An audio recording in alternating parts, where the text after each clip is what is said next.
Welcome back to We're Not the Same. I'm Katie. And I'm Brian. And today we are talking all about alcohol and the effects that it can have on your health and well-being. So buckle up. Don't get triggered. And let's dive in.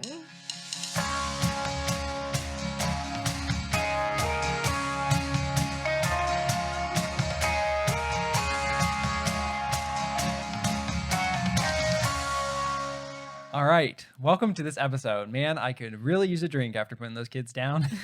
I don't blame you. It's a little rough these days. Yeah, we have been, if you've listened to other episodes, we put the girls in a room together and we've been just struggling with getting those girls down every night. But we're reading, we're praying, and we are trying new tactics every night, and we'll get there. But if there was ever a time to really want to drink, it would be after putting a screaming 3.5-year-old tantrum girl to bed. But no, I'm just joking. That's why we're here tonight.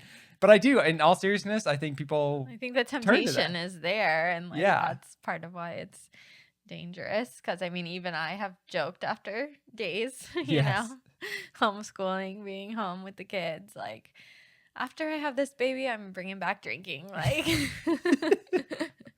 right? Wine mom culture, maybe it's not so bad. That's right. But no, it is bad. It is bad, and I am actually totally joking.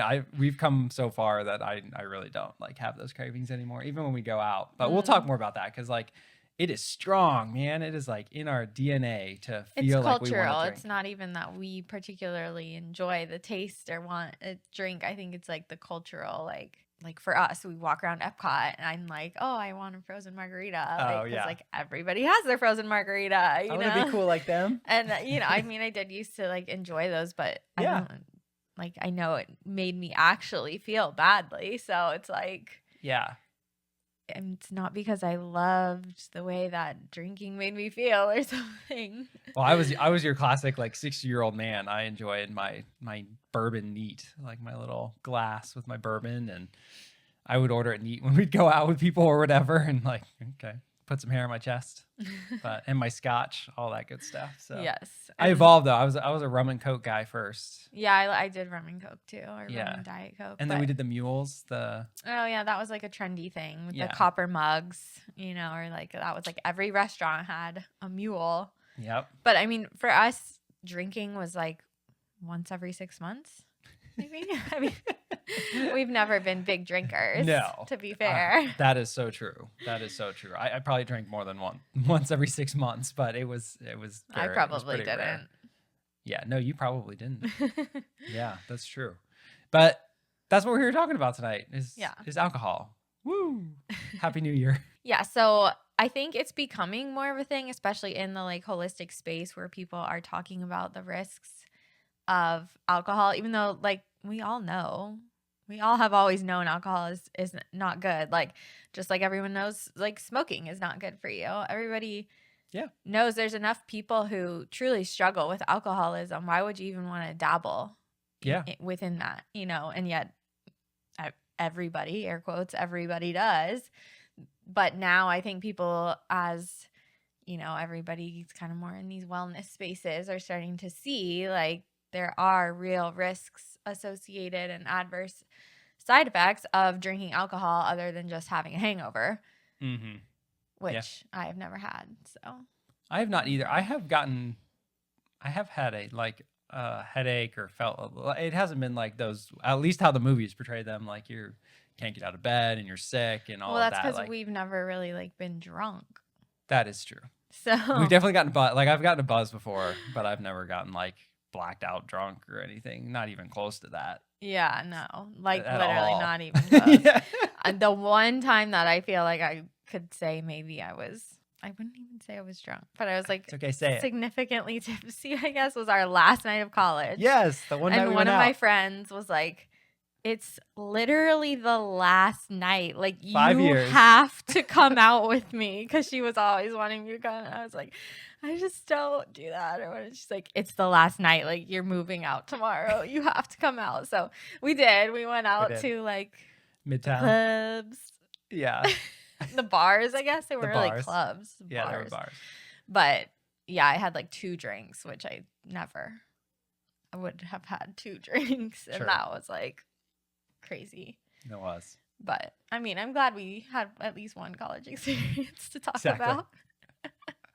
Hey, this just comes from people who had a relationship all through college, all through high school, and all through college. Yeah, I mean, And I'm I mean, we telling just you, don't. people in relationships would go out and get drunk. I don't think it has True. to do with that. We just, Yeah.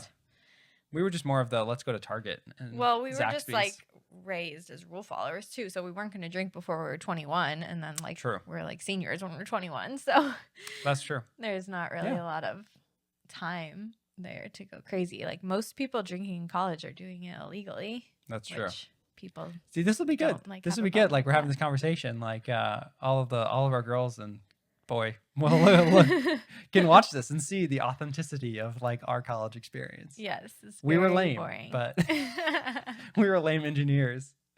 But yeah.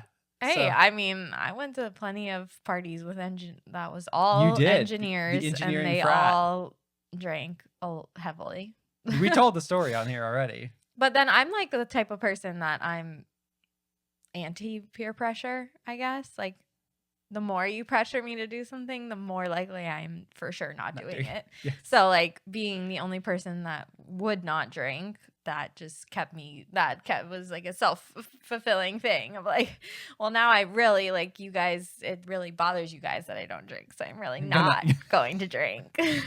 That pretty much sums up Katie for you. Like, Yeah, literally. Government wants you to do these things. No, we're never going to do those things. What is it? Swim upstream or swim against the current or Yeah. turn left when everybody goes right and all that good Zig stuff. when they zag. Yeah, there That's we what go. my dad always said. That's right. Yeah, she rolled up to one engineering frat party. Oh, and, jeez. yeah, I got to tell the story. And like got out of I think it was one of the first ones, and got out of the car and was like, "Man, it smells like bread. Is somebody like baking a lot of bread?" Like, why does this smell like bread? Oh, I was very naive. Very naive. Yeah, you could say that. Yeah. Too funny. Yeah. Oh my gosh. So, but even though we never really drank that much, like there was definitely that social feeling of wanting to have a drink, like at dinner or going out with other people or walking around Epcot or things like that. Even Yeah, for I think that hit like once we were like working, you know, Yeah. in our career, professionals, all that. mm-hmm. Yeah, For because me. there's me too. I mean, we'd have like happy hours that we'd Yeah, go you'd out, and go. it's like everybody's got a drink. You know, I get a drink too. And I mean, I didn't, but that's true. I like did. everyone at work was like, "We're never gonna know when you're pregnant because you never drink." Aha, that was my plan. Like that's how everybody always knew. Like if someone was pregnant, was that they're not drinking all of a sudden at happy hours and stuff. But I just never was anyway. So Yeah. no giveaways. My boss actually just said that when there was a happy hour recently, and she had like some dental work or something, so she couldn't have a drink. Oh. She's like, everyone's gonna think I'm pregnant because I always get a drink. Oh goodness! But just to say, we're coming at this from people who don't drink that much, and now we don't drink at all. Yeah. So I mean, it wasn't like a difficult thing for us to let go, but I think that even if you, especially if you are a big drinker, you should consider letting it go completely. So I mean, one of the statements that I've heard out there is like there is no safe amount of alcohol. Mm-hmm. So even if you are somebody who's like, well, I just have a drink once a week or once in a while, like obviously that's better than drinking daily, but you know, I mean, everything's on a scale, right? Like there's plenty of things that are probably no safe amount for us, but we still do them or partake in them or whatever.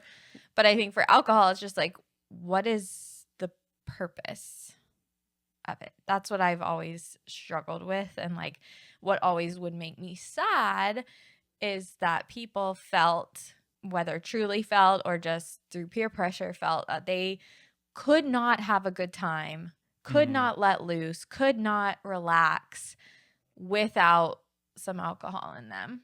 That's when you know it's a problem. Yeah. Like that's not even. I mean, I'm sure you could describe that somewhat as alcoholism, but like you have a problem if you feel like you can't do certain things without something else. Well, like you think that your true self is when you have alcohol in you. Yeah. Like, that's a problem. Like, Yeah, exactly. your true self, who you really are, is when you have a couple drinks in you. Like, Yep.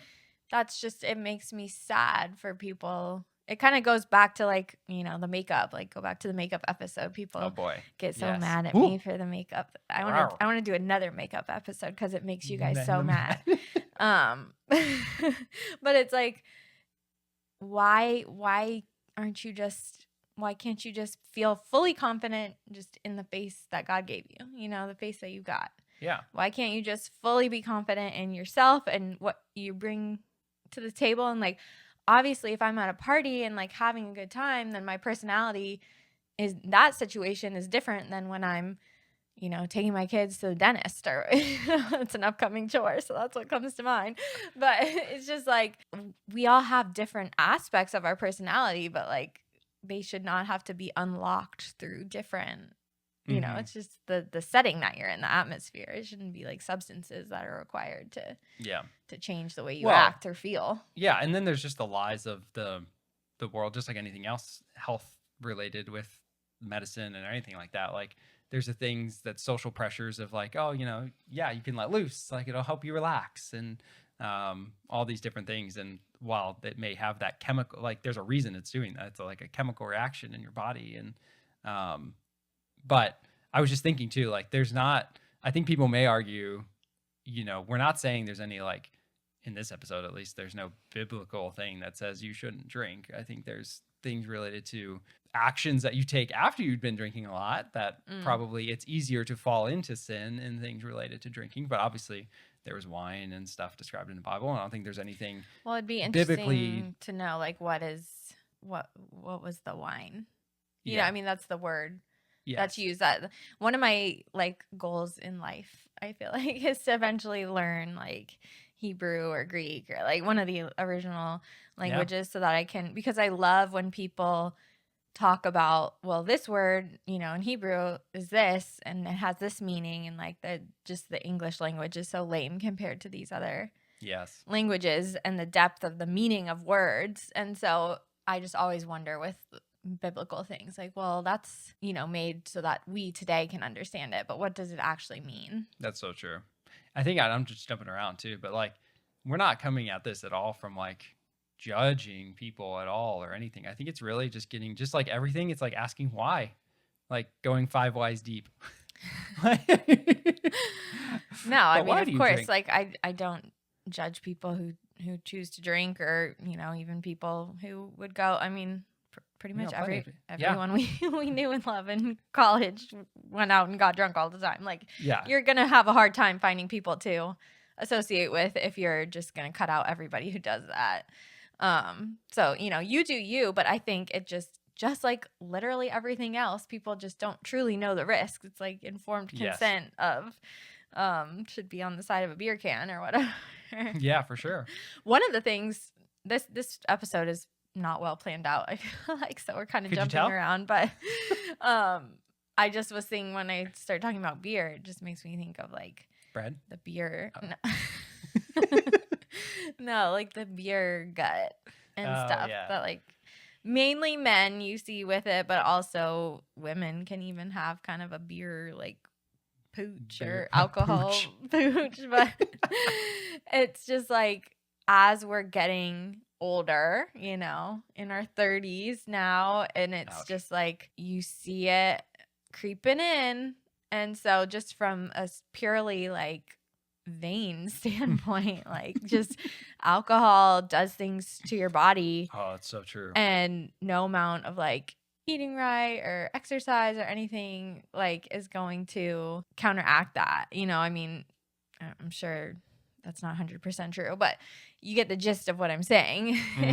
So just from, you know, if you don't care about the fact that it shrinks your brain, or it increases anxiety and depression, or causes you to make bad choices, you know, all those list of reasons, potential addiction problems, just, like if you care how you look, you don't want to be like looking like this all the time. You look beautiful, babe. Thanks. Yeah. And I mean, it's funny because I mean, it took us a long time, or I don't know, you cut it out really fast because you didn't really drink anyway. But like I cut it out pretty like slower, and then but once you like really cut it out, it's like it's okay. You just don't. Well, I feel like do you were it. in the I don't know. camp of like it's so occasional, like, Yes. and then I was like, nope, no safe amount. Well, you even said like, I oh just- yeah, like that you encourage, like you should get a drink. Like if you really feel like you should get one. Yeah. Okay, yeah. If you really feel like you should do that, you should do it. Well, like, I Well, mean, okay. I don't want to, I knew you were be right. a killjoy or something, but Just like everybody knows, it's just like, I mean, we just talked about social media. Like we know things, we know what's bad, right? I mean, everybody knows the bad things to do, but yeah. that you have to talk about it and ask why. And that's what we're here talking about today too. So there's a great episode of Dr. Paul Saladino. Yeah, the carnivore guy. What is carnivore MD is what he used to be. He used to be carnivore MD, and then he switched because I think like the carnivore thing started to get so like toxic. Yeah, that's true. So he has a great episode on alcohol that he goes into like science, like hardcore science. Like he talks about all of the specific molecules and the things that get things in your liver, like very specific medical, like scientific fact, and like all the research papers and all that. So we'll link that episode in show notes or something to go lead. But like the other doctor that I follow on Instagram, he's like Doc Amen. It's Amen. I'm not sure how you say it, but he is the one who I like learned a lot about from because he talks about it. He's actually they're both psychiatrists. Oh, interesting. Like that's what Dr. Paul actually is, yes. a psychiatrist. So it's interesting. They study the brain and study, how it affects your mood and your neurological symptoms and stuff like that. So they're both coming at it from kind of that perspective. And there's obviously a lot of negatives that go to it. Also, like for beer, which is, I feel like the go-to drink of most people, it's coming from wheat, which is so toxic, and I have seen like now there's organic, like Michelob Ultra or whatever, and it's like because the yeast but it's still not good. wheat as you guys know, and we've talked about in other podcasts, is like super sprayed with glyphosate and other pesticides and herbicides and all that, and it doesn't get taken out or anything when it's fermented. Certain things are taken out when it's fermented, but not all of these toxins and stuff. And in fact, the yeast from the wheat, the yeast is actually a microorganism. It's a fungus. Like yeast is like a fungus basically. And funguses have mycotoxins. And that's what Dr. Paul talks about all the time, is it's actually a mycotoxin that are released in the fermentation process because yeast is fungus. So your gut is just like screaming for help. Yes, exactly. On top of the alcohol side of it, and the pesticides and all of that, it is actually a toxin. It's like messing up your gut, and then you get into the gut-brain axis, and that's how you get the neurological symptoms in there. And it's all connected. Yep. And it just screws up. Yeah, it screws up your gut, and it causes a lot of oxidative stress, right? So you hear all about antioxidants are great things, right? Like your berries and all sorts of things are touted as antioxidants. So the opposite of that would be oxidant or oxidizing. And alcohol is a huge oxidizer. It oxidizes your liver and all of that too. So in addition to being a diuretic, which I'm sure you've all heard, like it dries you out, it makes you, you're not, it disrupts your electrolyte balance. It dehydrates you. That's what I was looking for. Yeah. So it's a diuretic. It's oxidative stress. It's just, that's the scientific, the toxin side of it, of how your body's trying to handle it. And, praise the Lord, like our bodies can take a lot of hits. My goodness. Like it's incredible that we're able to heal. Like we truly are designed to heal because our body can take a lot. But at the same time, and what we've talked about in other episodes too, is like it's this compounding effect of all of these different things. Like there are some things we can unfortunately not control, like our air quality of where we live. They're spraying the skies 24/7. Like I feel like the last week we haven't had any like spraying in the sky, and it's been chemtrails, man. So nice. Well, I wasn't going to use that word. I don't know if that gets censored. Triggered. Oh, I don't know, but probably do like an episode on that. Because people probably don't, not everybody knows what that is. Yeah. But anyways, it's been bad lately in our area. So we're just hoping for the best. But there's things you can't control and there's things that you can control. So like why stack the deck against yourself? Did he talk at all in that podcast about the liver at all?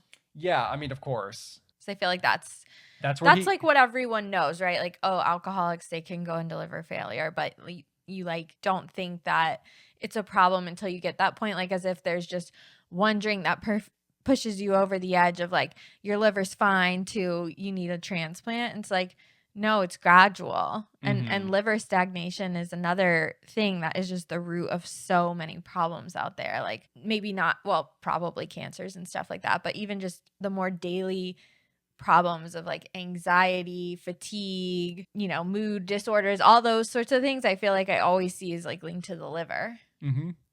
Makes sense, right? It's trying to filter out all of your crap that you're eating and taking and stuff in your blood and all that. So yeah, if you screw that up, you're gonna screw up a lot of things. So yeah, he talks a lot about the liver. He talks a lot about like the scientific specific like proteins and all that good stuff. So I'd encourage you to go listen to the episode. But some other interesting facts, because part of the episode was related to it's New Year. It was like after New Year's of 2021, I think. And it was like, what's the best alcohol to drink if you were to drink an alcohol? Isn't it like the clear alcohol? It is the clear alcohols. Yeah. Exactly. Because tequila, baby. Yeah, it's tequila, vodka, and gin are like, if you're going to drink, those are the best ones because... well, there you go. Margarita, here I come after this baby. There you go. No, just kidding. Because they don't have, it's not like the grain based, and it also doesn't have the tannins, which I know a lot of people, that's why you let wine and stuff air out as the tannins. And he talked about wine because everybody loves wine. Red wine is good for you, isn't it? Because people talk about the polyphenols or whatever, which is like in grapes and dark fruits and things like that. But specifically with grapes, which is what obviously wine is made from grapes, in case you didn't know. But I guess the polyphenols and stuff that are on grapes are a specific type that are antifungal. Like it's a plant defense chemical on the fruits that prevent fungus. So again, it's a chemical that is a defense chemical that when you drink it, it's not good. That's why his argument against a lot of vegetables and stuff, defense chemicals. So, but grapes are fruit. They are fruit, but they have these. Grapes have a particular. So we shouldn't eat grapes. Yeah, we have to do more research onto that. But he was hating on grapes during this. Oh, geez. So we'll have to look more into that one for sure. Our girls love grapes. So. Yeah, but anyway, there's a lot more great things in the episode. But I think that, and he talks about some things to like help counteract, like glutathione. Yep, you should take that if you ever have to take Tylenol, which you never have to take Tylenol. But if you think you do, it counteracts effects on your liver. Yeah. Same thing as folate, B6, B12, which is basically take a liver pills help with that. And then he said like bile acids and stuff counteract the issues of the inflammation and messing up the microbiome from the alcohol and stuff. So he's like, if you drink, you should take these things to help counteract. I think he was specifically talking about counteracting like hangovers and stuff. So anyways, there's obviously things you should do. Well, I feel like if you're going to drink, like you shouldn't drink to the point of a hangover. Yeah, for sure. Like if you're going to drink, you could have one drink or whatever. Yeah. But I just think it, like you said, the why. Why? That's the why. Why are you drinking? Is it because you truly love the taste of the drink and like you love the mixology and like they try, they make it so cool and trendy and all this stuff. Like, yeah, if that's what you're passionate about and you truly love it, then, drink obviously with be careful, caution. But okay, that's, take these protective measures to try and, reduce the harm that may be coming from that. But if you're just drinking because you're like, well, it's my friend's wedding and I'm not going to not drink at their wedding or what, like I feel like it sounds silly, but that's what people say, or it's my birthday. Like I'm going to go out and have a drink. Like, but why? What is that doing for your birthday? How is that celebrating? True. How is that making your celebration so fun and exciting? It's just perspective on things. It's just all perspective. I mean, once you learn it and you kind of internalize it and you see. Well, I know what people will say. They'll be like, well, why eat a cake on your birthday? Like, why get a special treat or anything? And it's like, well, yeah, you ultimately shouldn't. But the harm that one, slice of a cake is causing to your body versus like a drink of alcohol, it is far less. Your digestive system, you can handle the cake and works itself out versus the alcohol is like literally screwing with your brain. Yeah. So you can argue anything to You really death, can. and then you just end up eating nothing. So it's it's ultimately you That's have fair. to, find your why. Like, why do you do some things and you don't do others? So just I think our purpose is to present the information that maybe is not as readily available, and also I just like to make people think because I like thinking about things. So Yeah, you do, baby. I You're a good thinker. I think too much probably. Me Maybe I too. need to shrink my brain a little bit to stop thinking so much. No, not at all. That's why I love you. Both of us. I can just argue. I can just sit here and argue with myself Well, all that day. is true. Like Brian's just kind of like I'll stay a here. stand-in, but yeah, I could do both sides of any debate. Literally any debate. You do it too all the time. You're I like, do. I already thought of the counterpoint, but I'm gonna say this anyways. Otherwise, we would never say anything. Yeah. Because you wouldn't need to. But Well, that's your take. You would say nothing. I would say both sides. both sides. That's true. I talk twice as much, and you would talk Twice as less. Twice as less. What? Oh, it's late. So, what else on alcohol? It's Beat it down. expensive. Oh, yeah. The financial aspect. Have you seen the prices of these drinks lately? $15, $16 a drink. Like 25. Oh, my. I haven't been out in a while. Like, we just don't look at that side of the menu usually, but I feel like, somebody if we went out and we got 2 drinks, it'd be $50. That's the thing. Like, my gosh, if you're going to drink at your kitchen. Yeah. Well, I think drink at the comfort of your home. We mentioned Tom Papa in another episode, but he has a joke about that too. He's like, he's like a dad, and he's like, I don't do the fun type of drinking anymore. I do the late at night over the kitchen sink kind of drinking. But at least it's economical. Seriously. No, but I mean, I'd rather put that money towards, some mozzarella sticks or something at a restaurant. Sure. There's your why. Yeah, what's your why? I mean, that's just another why of like the financial. It's the same thing of like, are you going to spend, everybody talks about the $5, which is now it's like $7 for a coffee at Starbucks, and like your opportunity cost of if you invested that $7 in 30 years, that could be, $100,000. Yeah, really. They like should that is true. Stop hating on the coffees and, I was gonna say, go after the drinks. Instead of your $7 coffee, your $14 alcoholic beverage or $21 alcoholic beverage. For real. So it makes a difference. So the other thing, going back to what I mentioned before, just with addiction, is obviously a real problem, and I don't know. I'm sure there's science on it of like who's more vulnerable to falling into an addiction versus who's not. But I feel like for the most part, nobody goes into it thinking like, oh, I'm gonna become an alcoholic, or like people just fall into these traps, and it's a very slippery slope. And so I think, it's not the trending topic on Instagram anymore, but for a while there, it was all about the mommy wine culture. And so you had half the people promoting it like, at the end of the day, like, I have a glass of wine and that's how I survive motherhood. And then the other half of people were, like saying this is like a dangerous thing that we're promoting amongst young moms. Like, you can't survive motherhood without alcohol, basically. And so, I mean, that kind of like topic is not really talked about anymore, but I'm sure the people that were in the camp of like, I need a drink at the end of the day are probably still doing that. Sure. So I think it's just a slippery slope of life doesn't get easier. As life goes on, you're in school, then you're in your job, then you're married, then you're having kids, and your kids are getting older and having their problems. And like, there's never really a point where I feel like life is good, like life is settled, so you can like work on your, deep-seated addictions and stuff like that, So just the point is that I think you just need to be cognizant, be aware of, where you're at with drinking. Don't be like, oh, I could quit anytime, and then you just don't ever try to quit. Fair. Like, if you're saying that you could quit anytime, then go ahead and do that for a little while just to prove to yourself that you can. Yeah.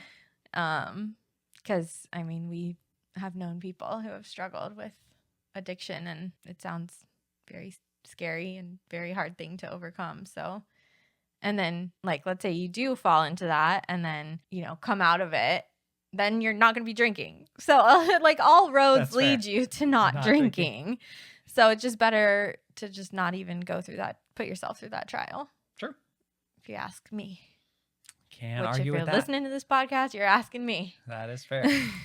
Very fair. There's a girl that I follow. She's very, holistic. She shares all this thing. And so one of the things that it like took her a little while to get to was cutting out alcohol. And it was just, living through her shared experience. It seems like she just got so much flack for not drinking from people. Like, it's, once again, just it's going back, it's very similar to the makeup issue of like, just people because if you share about something and say, I'm no longer doing this, it almost like offends certain people. And I feel like those are the people that need to be on the lookout of. It could be a problem for you because why do you care? Like, if I say that I'm not I don't drink and I'm not going to drink, and it doesn't matter if I'm at a wedding or a birthday party or whatever it is, like, I'm not going to have a drink because I don't think that it's a good thing to do, then, like, why does that bother you so much? Like, you need to be as strong in your conviction as I am in mine. Like, yeah, for sure. If you want to drink, why do you care if I do or not? So if you're triggered by this episode, look inward. Look into that, because I think that's a red flag. Like, if you're confident and you're wise for what you do and you believe that the risks or the benefits outweigh the risks, then by all means, it's your life. You do what you want with it. But it's just so funny to me how offended people get by like other people's lives. Yeah. Well, thank you, social media, for letting us see everybody's lives. I think a lot of times it's hard to present information like this without coming across as like, oh yeah, well, we don't drink, so you shouldn't drink. We don't care if you drink. We're just, we do because we care about you and we think that, this is what's best for you. But ultimately it's your life and it has no, effect on us. So whatever. Sure. But it's just like, it's hard to present ideas through cameras and screens without it kind of coming across like that. So yeah, just throwing that out there. That's good. Don't take offense. Yeah. That's been a topic, I feel like, on several podcasts that I listen to talking about different topics. Like, not everything that you see is for you. It wasn't made with you in mind.